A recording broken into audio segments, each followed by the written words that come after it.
What's happening, guys? I'm Dan. Welcome back to the channel. Today we're diving into yet another Michigan craft beer coming from Alpena, Michigan. It's going to be Austin Brothers. Yes, I have not been to this place before, but I like a lot of their beers and I love trying their Murk series, which today we're investigating more of the Murk series. And listen to this name, guys.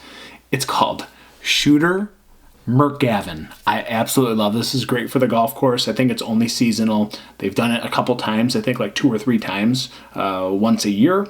I'm excited to try this. It'll be my first time. And again, it's an IPA and it's clocking in at 7.1% New England style IPA with Sabro, Ekuanot, and Mosaic. Nice little hot profile there going on. And I've had this for like a week and a half. And it was canned on 4/5/2024, so I've had this when it was a lot more fresh than it is right now, but it's still under a month. It's great. 4/20 time of recording, so still super duper fresh from Alpena. And again, Murk series, I love it. They do all these different rotational Murk this, Murk that, whatever. It's Shooter MURKGAVIN. That's such a great name. Great label too, if you can see this. This is going to be like $13 or $14 for a 4-pack, I want to say. So 16-ounce cans, not bad. That's the Haze game. That's kind of what it costs, and that's not too shabby. And this is distributed by M4. Shout out to Jason, Hop Warden of the North. So that's enough of the intro, guys. We have Michigan beer, so of course we're going to use the Pour Michigan glassware. Why wouldn't we? Let's go to this pour. And again, Austin Brothers, they make some awesome stuff. I love checking out everything they do that's new. And again, this is spanking new for Dan. So I'm going to check this one out today.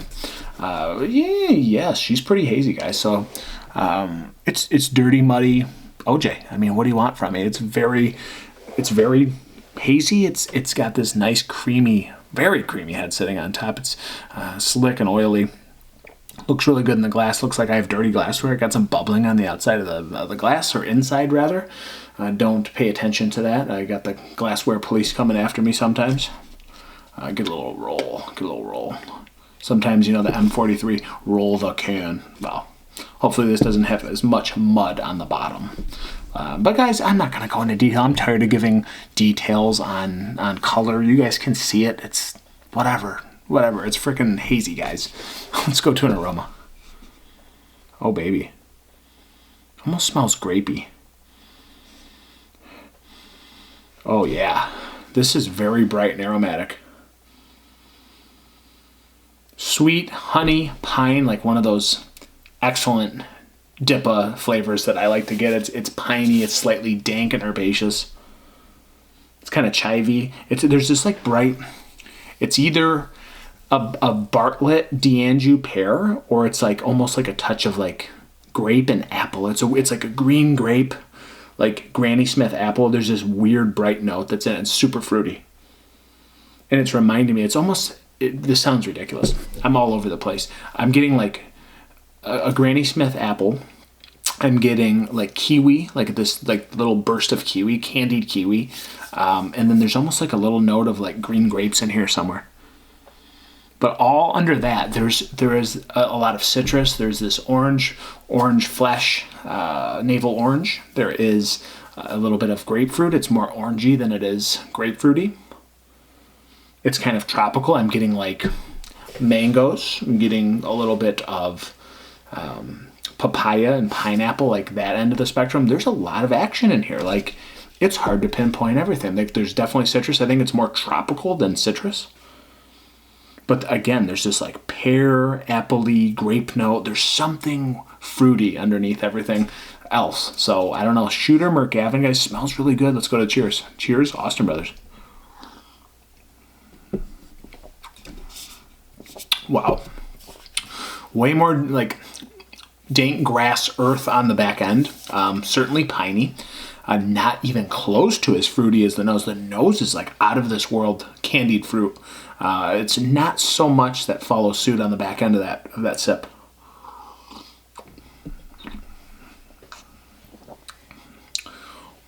It tastes like woody pine, just like woody earthy pine. There's again this like kind of dank kiwi. I'm gonna stick to it's kiwi, it's papaya, it's mangoes. But there's just like weird, dirty, grassy note that's blended into the pine on the back end. It's such an interesting back end. Again, the aromatic on this is insane. Like, it throws you off a little bit. Like you don't expect that taste to follow. Not that it's a bad thing, but I'm just telling you guys, the aromatic on this is some of the best aromatics I've ever gotten in any New England style beer.